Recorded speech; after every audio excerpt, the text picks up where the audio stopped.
जय गुरु जी संगत जी। गुरु जी की सभी संगत को मेरा प्यार भरा नमस्कार। वैसे तो मैं बड़े मंदिर हर शुक्रवार को जाने की कोशिश करती हूँ, कम से कम महीने में एक बार। बट इस बार शुक्रवार में जाना हुआ नहीं, तो सोचा शनिवार को चलते हैं, यानी कल के दिन। फिर लगा प्रोग्राम थोड़ा कैंसिल सा होने लगा था कि बाद में कभी देख लेंगे। दिल्ली एनसीआर में आप जानते हैं इतना स्मॉग हुआ हुआ है यहाँ पर, ब्रीदिंग इश्यूज इतने हो रहे हैं, कफ इतना प्रॉब्लम है। मुझे बस वही लग रहा था कि मैं जाऊंगी और वहाँ पे मेरी खांसी ना उठे, बिकॉज हम वो जो मिर्च का खाना थोड़ा कम ही खाते हैं घर पे। और वो खाना खा के जो भी लंगर प्रसाद है वहाँ का, मुझे लगा मिर्च खाऊंगी तो बहुत खांसी नॉन स्टॉप हो जाएगी, और पानी उस टाइम वहाँ अवेलेबल होता नहीं है। जाऊँ ना जाऊँ, बस यही सोच रही थी। तो फाइनली फिर मैं ऐसे ही फेसबुक खोला तो एक मैसेज आता है कि बड़े मंदिर आती रहा कर, तेरे कष्ट कटते हैं ये वो। तो मैंने कहा भाई अब तो चलना ही है, मैसेज मिल गया है तो बस फिर कल बड़े मंदिर के लिए निकले।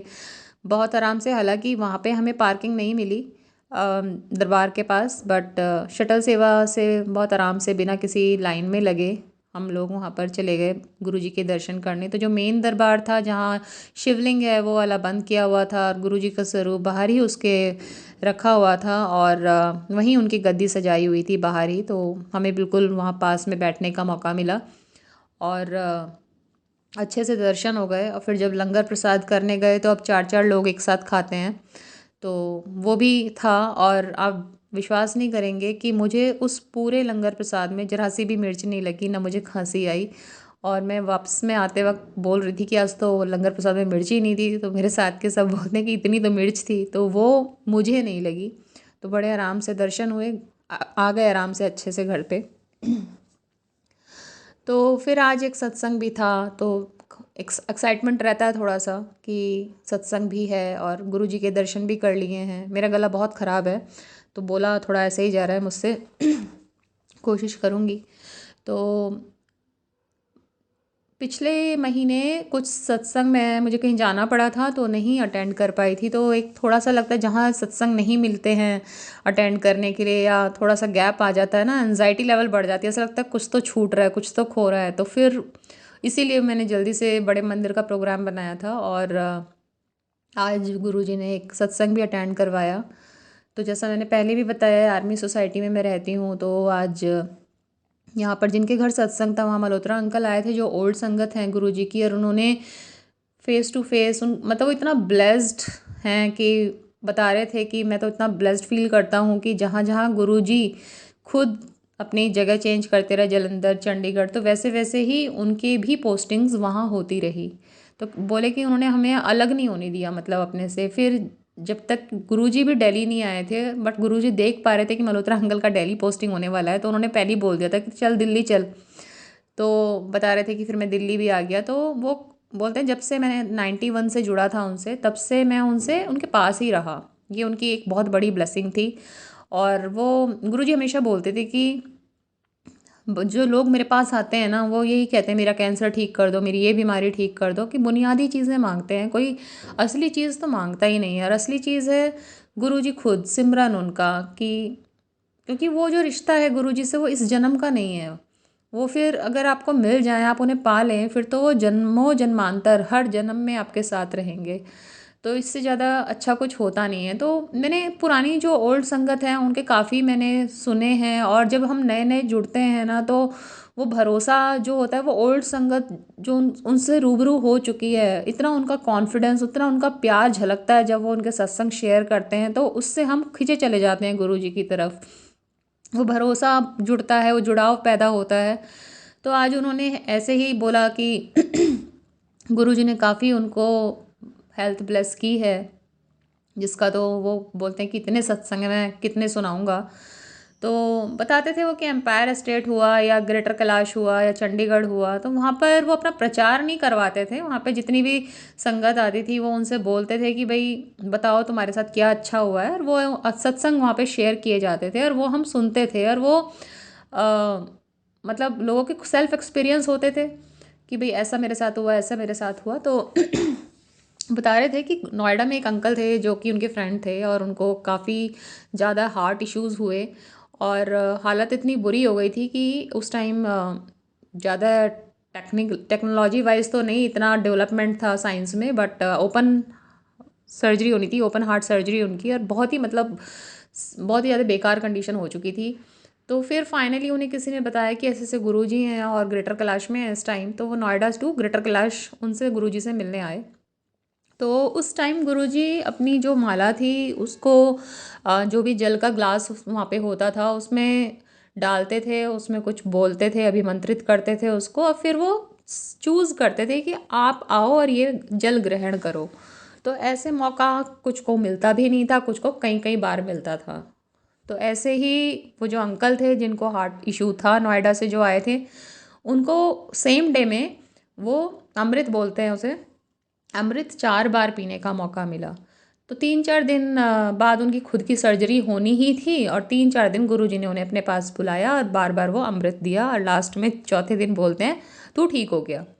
अब उन्हें हॉस्पिटल, तो फिर इन अंकल ने बोला कि भाई तुम तो ब्लेस्ड हो, गुरुजी ने बोल दिया ठीक हो गया, तो अब टेस्ट वेस्ट करवाओ अपने, वैसे भी अब इनको सर्जरी के लिए जाना ही था। इन्होंने हॉस्पिटल में टेस्ट कराए, ईसीजी वगैरह सब नॉर्मल। फिर वो कहते हैं नहीं कुछ गड़बड़ है, दोबारा टेस्ट करो, दोबारा टेस्ट किया, फिर वो नॉर्मल। फिर वो कहते हैं नहीं हमारी कुछ इशू चल रहा है मशीन वशीन में, आप बराबर वाले हॉस्पिटल में करवा के आइए टेस्ट। तो उन्होंने वहाँ टेस्ट करवाए, वो भी बिल्कुल नॉर्मल। तो डॉक्टर बोलते हैं मुझे तो कुछ कन्फ्यूज़न सा हो रहा है, और आप थोड़ा टाइम दीजिए। फिर बहुत डिस्कशन वगैरह हुआ उनका आपस में, और फिर वो बोलते हैं कि आप तो पूरी तरह ठीक हैं, आपको तो कोई सर्जरी की ज़रूरत ही नहीं है। अब वो अंकल इतने खुश, उसके बाद वो शुक्राना करने के लिए गुरुजी से मिलने गए। तो गुरुजी को वो कुछ कह पाते, गुरुजी उसके कहने से पहले ही बोलते हैं क्यों तेरा डॉक्टर कंफ्यूज हो गया था। तो ये छोटी छोटी चीज़ों से वो दिखाते थे गुरुजी कि मैं तुम्हारे सब कुछ जानता हूँ, मैं तुम्हारे साथ नहीं हूँ तो तुम्हें मुझे अपना वो बताने की ज़रूरत नहीं है, मुझे पता है तुम्हारे साथ क्या चल रहा है, तुम्हारा पास्ट, तुम्हारा प्रेजेंट, तुम्हारे साथ फ्यूचर में क्या होने वाला है, उनको सब पता था। और वो चीज़ें ये मतलब बताते ही रहते थे ताकि संगत को भरोसा हो उनके ऊपर, बिकॉज और ज़्यादा से ज़्यादा संगत आए और उनका वो कल्याण कर सकें। तो उनका मेन वही था कि जितने भी टाइम मैं यहाँ पर हूँ पृथ्वी पर इंसानी रूप में, तो ज़्यादा से ज़्यादा संगत आए और अपना जो भी कल्याण करा सकें, कष्ट कटवा सकें, तो उनका मेन उद्देश्य ही यही था। तो इस तरह से उन्होंने सब बहुत से लोगों को हेल्थ बख्शी, बड़ी बड़ी गंभीर बीमारियां उनकी दूर कर दी। फिर ऐसे ही वो एक और किस्सा सुना रहे थे आज कि कोई तो अंकल थे, बहुत ही बीमार थे, और गुरुजी के पास भी गए थे वो, तो उनका मतलब डेथ निश्चित था, और उनका कोई नेफ्यू वगैरह था, उसका कोई फ्रेंड पंडित था, उसने जन्म पत्री भी दिखाई थी अंकल की, तो उन्होंने तो बोल दिया जन्म पत्री देखकर कि तो 3-4 दिन पहले मर चुका है आदमी। अब वो बहुत बहुत ही ज़्यादा मतलब एस्ट्रोलॉजर जो था बहुत ही ज़्यादा उनको वो मिली हुई थी कि बिल्कुल एग्जैक्ट बताते थे। तो उन्होंने बोला तो 3-4 दिन पहले मर गया है। कहता है ऐसे कैसे कर रहे हो आप। फिर उन्होंने फ़ोन किया उन अंकल को, तो वो अंकल कहते हैं कि मैं तो ठीक हूँ, क्या हुआ तुम बार बार ये क्यों पूछ रहे हो मैं कैसा हूँ। कहते हैं अंकल कोई बीमार तो नहीं हुए थे, आप तो क्यों पूछ रहे हैं मुझसे बार बार मैं बीमार हुआ या नहीं हुआ। तो वो बोलते हैं कि भाई ऐसे ऐसे मेरे एक एस्ट्रोलॉजर फ्रेंड है और उसने मुझे ये बताया कि आपकी तो डेथ 3-4 दिन पहले निश्चित थी होना। और वो इतना एक्यूरेट है अपनी एस्ट्रोलॉजी में, वो गलत नहीं कहता है कभी भी। तब उन अंकल ने कहा कि तुम्हारा फ्रेंड बिल्कुल ठीक कह रहा है, और मेरे साथ ऐसा ऐसा हुआ, मैं एडमिट भी हो गया, डॉक्टर ने मुझे डेड डिक्लेयर भी कर दिया, मैंने यमदूत भी देखे। फिर गुरुजी मेरे पीछे खड़े थे, वहाँ पे मुझे एक लाइट दिखाई दी, गुरुजी ने कहा इस लाइट को क्रॉस करके इस साइड चला जा, और मैं आ गया। तो ये चीज़ उन्होंने किसी को भी नहीं बताई थी।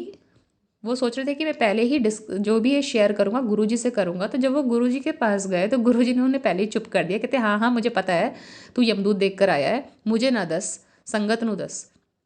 तब उन्होंने ये शेयर किया था। तो तब जितनी भी और संगत जो डेली जाती थी वो इस तरह के सत्संग सुनती थी, सबके एक्सपीरियंसेस सुनती थी, और ये सब सुन के ना बहुत ही ज़्यादा भरोसा बढ़ जाता है, और उम्मीद भी बढ़ जाती है, एक होप भी बढ़ जाती है। और आज हम बहुत बहुत बहुत भाग्यशाली हैं जो हम जुड़ चुके हैं गुरुजी के साथ। और ये मानकर चलिए कि हमारी ज़िंदगी में अगर कुछ भी चीज़ हमारे अनुसार नहीं हो रही है आज की डेट में, और हमें लग रहा है कि हमारे साथ ये क्यों हो रहा है, गुरुजी ऐसा हमारे साथ क्यों कर रहे हैं, तो यकीनन वो चीज़ हमारे लिए कभी अच्छी थी ही नहीं।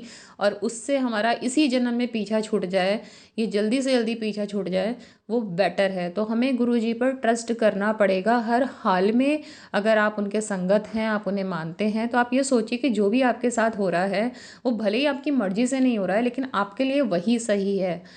तो इतना भरोसा अगर आप करते हैं, सब कुछ कहते हैं ना गुरु जी की रज़ा में रज़ा राजी रहना, तो सब कुछ अच्छा होगा।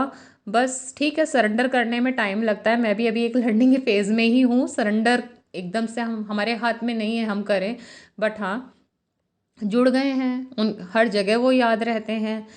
और हमेशा कुछ भी काम कहीं बाहर निकलते हुए जब गुरुजी गुरुजी गुरुजी ही याद आते हैं। गाड़ी में पहले 90s के सॉन्ग्स बजते थे और नए लेटेस्ट सॉन्ग्स बजते थे, आज की डेट में सिर्फ शब्द चलते हैं। तो जहाँ शांति मिले, तो मेरे लिए तो वही जुड़ाव है और भूलती नहीं हूँ मैं, हर जगह वो याद रहते हैं। तो ठीक है, धीरे धीरे उनकी तरफ खिंच रहे हैं, भरोसा बढ़ता जा रहा है। और बस यकीनन मैं तो यही मानती हूँ, ज़िंदगी में किसी की भी आज कुछ भी हो रहा है, अच्छा बुरा मनचाहा, जो मनचाहा होना या जो चाहते ही नहीं है वो भी हो रहा है, तो वो सब भगवान की गुरु जी की ही कृपा है, ये मानिए। और उसमें यकीनन हमारा कुछ अच्छा ही छिपा है। तो बस गुरु जी का हाथ हम सब पर ऐसे ही बना रहे, उनका आशीर्वाद ऐसे ही बना रहे, ज़्यादा से ज़्यादा हमें बड़े मंदिर बुलाते रहें। वहाँ पे जाने का सौभाग्य बहुत ही कम चुनिंदा लोगों को मिलता है, तो अगर आप वहाँ जा पाते हैं आप बहुत भाग्यशाली हैं, क्योंकि यही कहते हैं कि गुरु जी की मर्जी के बिना कोई वहाँ कदम भी नहीं रख सकता है। सत्संग में भी उन्हीं को ही जाने को मिलता है जिनको गुरु जी बुलाना चाहते हैं। और एक और चीज़ आज उन अंकल ने बताई थी, मल्होत्रा अंकल ने सत्संग में, कि अगर वो वहाँ पर जैसे एम्पायर एस्टेट था, तो वहाँ पे अगर सत्संग शेयर करवा रहे हैं किसी बंदे से, और वो सत्संग अगर आप वहाँ पर सुन रहे हो ना बैठ के, तो उसमें जो मैसेज छिपा है वो आपके लिए भी है। अगर उन्होंने कुछ कष्ट उस बंदे के काटे हैं, तो मीन्स आपके भी वो चीज़ काट दी गई है। तो वो यही बोल रहे थे कि सिमिलरली आज जो भी मैं बोल रही हूँ और जो भी ये सुन रहा है मेरे थ्रू, तो वो मैसेज उन लोगों के लिए है जो सुन रहे हैं। सत्संग हमारे पास वही आता है जो गुरुजी हमें सुनवाना चाहते हैं, हम उसी जगह पहुँचते हैं जहाँ गुरुजी हमारे कष्ट काटते हैं, हमें ब्लेस करना चाहते हैं। तो वो उनकी इच्छा है, हमें कहाँ बुलाएंगे, वो बड़े मंदिर में बुलाएंगे, किसी सत्संग में बुलवाएंगे, किसी के थ्रू सत्संग सुनने का मतलब है वो मैसेज गुरुजी हमें दे रहे हैं। सिमिलरली अगर आपको कोई मैसेज मिलता है किसी यूट्यूब चैनल पर, सोशल मीडिया प्लेटफॉर्म पे, इंस्टाग्राम पे, फेसबुक पे, और आप उस मैसेज को पढ़ते हैं, तो मेरा यही मानना है कि वो मैसेज गुरुजी आपको पढ़वाते हैं किसी ना किसी ज़रिए से, किसी ना किसी माध्यम से। तो सेम सत्संग है, सत्संग भी आप लोगों से यही है। जब भी हम सत्संग में जाते हैं, हमें जाने का मौका मिले तो कोशिश यही करनी चाहिए पूरा सत्संग अटेंड करें वहाँ पर।